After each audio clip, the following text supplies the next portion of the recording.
শীতকাল তো প্রায় চলেই গেল বলো। এবার কলকাতায় না এখন থেকেই একটু গরম হতে শুরু করে দিয়েছে, আর কটা মাত্র দিন তারপর তো শীত আর থাকবেই না। এর মধ্যে যদি পিঠে পুলিগুলো না করে নিই আর সারা বছর খাওয়া হবে না। আর এবারে আমার বাড়িতে একটু কমই হয়েছে, সবাইকার শরীর ভালো ছিল না তাই জন্য। তো আগের দিন রাত্রেবেলায় একটুখানি বিউলির ডাল আর আতপ চাল দুটো একটু ভিজিয়ে রেখেছিলাম।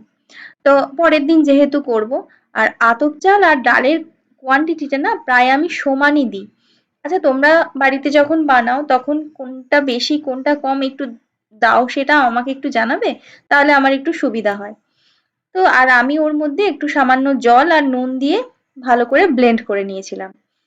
আর একটা গল্প বলি তোমাদের, শোনো। আমি না বিয়ের পর পর এসব কিছুই জানতাম না। তো হঠাৎ একদিন খুব খেতে ইচ্ছে করছিল, মানে শীতকালে। প্রথমবার করেছি, একটাও হয়নি। দ্বিতীয়বার করেছি, সেবারেও হয়নি।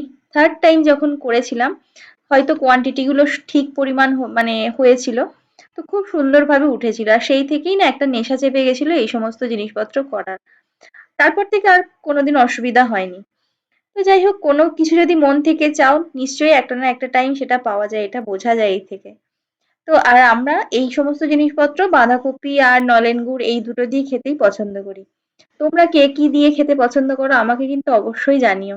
আর কার বাড়িতে কতবার করে হয়ে গেছে সেটাও কিন্তু জানাতে ভুলো না।